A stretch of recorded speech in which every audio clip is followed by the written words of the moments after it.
አንዳንድ ጊዜ ጭንቀት ይበዛና ቃላት ያጥርና ኃጢአት ይደራረብና አፍን መክፈት ያቅታል። ገብቶ ዝም ብሎ ቢቻል ማልቀስ ጥሩ ነው። እግዚአብሔር ከሺህ ቃላት አንድ ዘላላ እንባን ይወዳል። እዚህ ገብቶ ማልቀስ እና እግዚአብሔር እውነተኛ ረዳቴ ነው። ወረት የሌለው ትናንት ረድቶ ዛሬ ችል የማይል አፍ ላይ የሌለው በሌላ ፍቅር የማይወሰድ ወዳጅ የማይለውጥ ስንለወጥ የማይለወጥ አባት እግዚአብሔር ነው። ደግሞ የማይደክመው የማይሰለች ለሁሉም የሚበቃ አባት እግዚአብሔር ነው። ሰው የሸጥክበት ስልጣን ባዶውን ነው የሚቀር። ሰው የሸጥክበት ፎቅ አትኖርበትም። ግጧን ነው የምነግርህ። ሰው አስለቅሰህ የሰራበት መንገድ አትኖርበትም። የሰውን ቤት አፍርሰህ የተከልከው አትክልት አንተን የምትሰቀልበት ነገር አትኖርበትም። ለምን? የሰው ደም ነው። ያ የሰው ደም ነው። ይሁዳ ክርስቶስን የሸጠበትን ብር አልበላውም። ተስፋ መቁረጥ ሰው ተቅበዝ አሁን ተኝተው ያድሩ። ኢትዮጵያን ሰላም የነሷት ሰዎች አዛኘን። እውነቱን ልንገራችሁ ብለስ ተኝተው ያድሩ። ቤተ ክርስቲያን እንዳለች እየነደደች እያያቸዋት ነው። ቄስ አሐዱ አብ ሲል ፍጥረት ሁሉ ጸጥ ብሎ የሚያደምጠው መሳሪያ እየወረደበት ነው ያለው። የሴት ማይፀን ሆዷ እየተቀደደ ጽንስ የሚታይባት ያጋጋገር ሆናለች ኢትዮጵያ። ስለዚህ መናገር የምፈልገው ነገም ዛሬም እኔ መሞቴ ላይቀር እኮ ነው። ድሮንስ ሰው የሆንኩት ላለሞት ነው እንዴ? ድሮንስ ስመጣ እኮ ከእናቴ ማይፀን ራቁቴን ወደዚህ ዓለም እንደመጣው ራቁቴን ሰው ጨርቅ ካልጣለብኝ ወደ መቃብር እገባለሁ፣ አውቀዋለሁ። ይሄ ደግሞ በዚህ ዓለም የምኖረው በእድሜ ማራዘሚያ እንጂ ዘላለም ልኖር እንዳልመጣው አውቀዋለሁ። ማንም ሊያስፈራራኝ አይችልም። ከእምነቴ መመስከርም ምናልባት ቤተ ክርስቲያንን የሚመጥን ቅድስና የለኝም አውቃለሁ። ግን ለቤተ ክርስቲያን ውሻ ሆኜ መኖሬ እንኳን ራሱ መታደሌ ነው።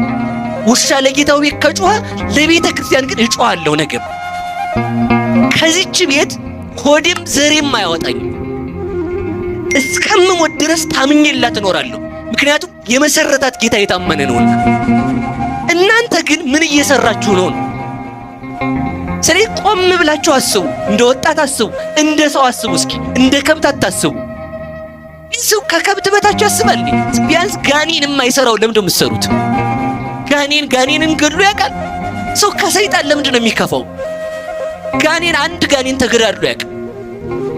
ምን ነው በተገዳድሎ ቢያልቅማ እኛ የምናርፈው ነበር። ጋኔንን አይገልም። ሰውን ለምን ይገድላል? ኧረ መድኃኒዓለም ልብ ይስጠን። በቻይና ሀገር አሉ፣ እኛም ሀገር ሞክሩት፣ ጥበቡ ጥሩ ነው። ከብት ደረቅ ሳር ሲያይ ደረቅ ነጭ ነው አይደል? እንደዛ እየሆነ አልበላ ሲላቸው አረንጓዴ መነጽር አደረጉላቸው ለከብቶቹ። ለምን? አረንጓዴ መስሎ ስለሚታይ ማለት ነው። ስለዚህ ደረቁን ሳር መብላት ነው ማለት ነው። አሁን ያይጣይና እኔ እንግዲህ ስፔሻሊስት አይደለሁም። ሰው ላይ ቢገጠም ምን እንደሚሆን አስቡት። አይገጠምም፣ አላውቅም። እሺ ሰው ደግሞ ተንኮለኛ ነው፣ ሊሰነጥቀው ነው። ይሄን አይገጠምም። እኔ ማለት የፈለግኩት በዓለም አይን የሚያይ ሰው ጤነኛ ሰው አይደለም ነው። ማንኛውንም ሰው በበጎ ይዩት። በቃ ክፋቱ የሚጎዳው ማንን ነው? ግብ ከሬ ወዳይ ወይ ገብ ምንድነው? ወይ ገብ ውስተ ግብ ዘገብረ እኮ ነው። ጉድጓድን የቆፈረ በቆፈራት ጉድጓድ ይገባል። በቆፈራት ጉድጓድ። አትምከሩ፣ ሰው ግን ይምከርባችሁ። አትግደሉ፣ ከፈለገ ግን ይግደላችሁ። አታሰድዱ፣ ግን ያሰድዷችሁ። አትሳደቡ፣ ግን ይስደቧችሁ። አትማቱ፣ ግን ይምቷችሁ። ያ ማለት በሃይማኖት አላልኩም። እሺ አላልኩም እንደዚያ። ሁላችሁም መማር አትፈልጉ።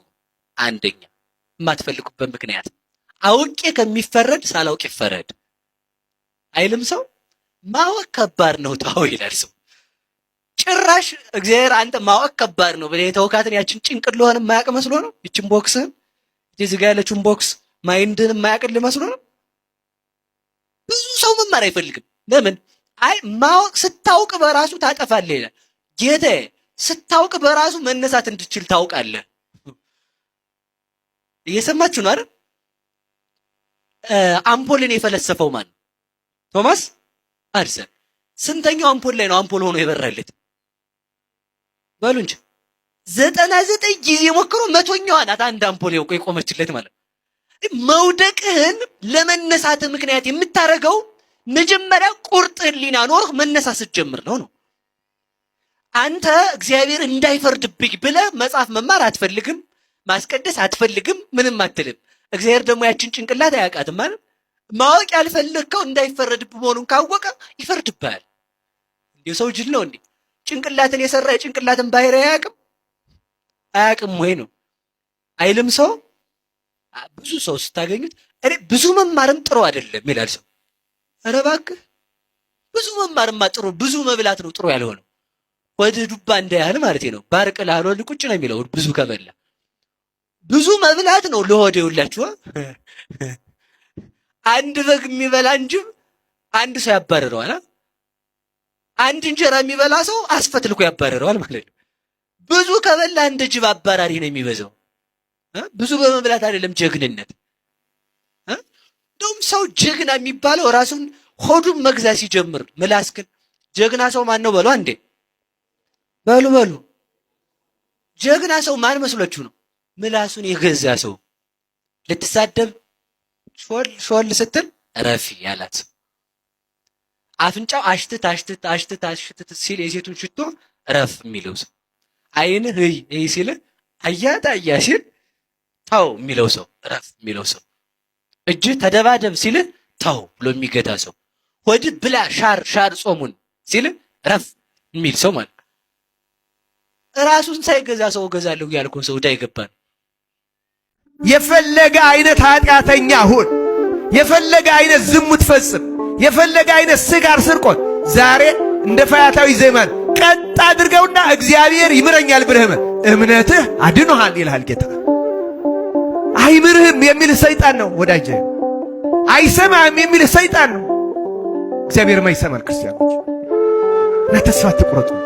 በሥራ ይሁን በዓለማዊ ሕይወት ይሁን በተለይ በመንፈሳዊ ሕይወታችሁ ኃጢአት ያስቸገራችሁ ሰዎች ንስሐ እየገባን ደጋግመን የምንሰራ መቼ ነው ይሄን የምናቆመው የምንል? አይዟችሁ፣ በርቱ። እግዚአብሔር ልንገራችሁ፣ ተስፋ ካልቆረጣችሁ እግዚአብሔር ያን ኃጢአታችሁን ከእግራችሁ በታች የሚጥልበት ቀን ይመጣል። ክርስቲያን ተስፋ አትቁረጡ። ታገሉት፣ ግን ተቃወሙት። ያን ኃጢአት እግዚአብሔርን ለምኑት። አውጣኝ፣ ከዚህ ኃጢአት አውጣኝ። ይችን የዛገች ነፍሴን የቆሸሸች ነፍሴን ከዚህ አላቃት እያላችሁ ክርስቶስን ለምኑ። ተስፋ አትቁረጡ። ዘንድሮ አልተደረገልንም፣ አልተፈጸመልንም እንደዚህ አትበሉ። ክርስቲያኖች በተለይ በመንፈሳዊ ሕይወታችሁ በምንም መንገድ ተስፋ አትቁረጡ። እግዚአብሔር አምላክ በቸርነቱ ተስፋ መቁረጥን ከሁላችን ያስወግድልን። አሁን አንዳንድ ሰው አባታችን ሆይ ብለን እመቤታችን ሆይ እንላለን አይደል? ለምን እመቤታችን ሆይ ትላላችሁ? አባታችን ሆይ በሉ አለ እንጂ እመቤታችን ሆይ በሉ አለ ይላል። ጌታ አባታችን ሆይ በሉ አለ እንጂ አባታችን ሆይ ካላችሁ በኋላ ምንም ትንፍሽ እንዳትሉ ብሎ አላለም። የጸሎት መጀመሪያ እንጂ መዝጊያ አይደለም። ሁለተኛ እመቤታችን ሆይ የምንለው ከራሳችን አይደለም። አባቶቻችን ሊያመሰግኑ አፈለጉና ድንግል ማርያምን ምስጋናቸው አነሰባቸው። ስለዚህ የራሳቸውን ምስጋና ተውና ምን አሉ መሰላችሁ? እመቤታችን ቅድስት ድንግል ማርያም ሆይ በማን ሰላምታ? በመልአኩ ይቅርብሽኛ አሉ። እግዚአብሔር ልኮት ገብርኤል ባመሰገነች ሰላምታ ምን እንልሻለን?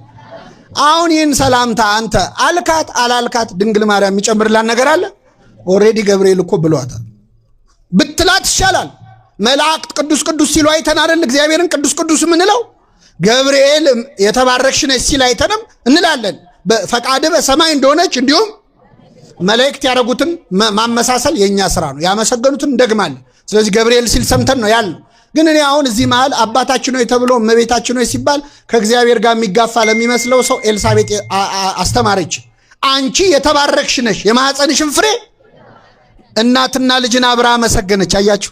በሉ እስኪ አንቺ የተባረክሽ ነሽ፣ የማኅፀንሽን ፍሬ ሁለቱ አብረው ይመሰገናሉ አይመሰገኑ? ይመሰገናሉ። እመቤታችን ምን እንዳለች ታውቃላችሁ? በአንድ ገብርኤል በመልአኩና በአንዲት ኤልሳቤጥ ብቻ ተመስግኛ አልቀርም አለች። እነሆ ከዛሬ ጀምሮ ትውልድ ሁሉ ብፅዕት ክብርት ይሉኛል፣ ያመሰግኑኛል አለ።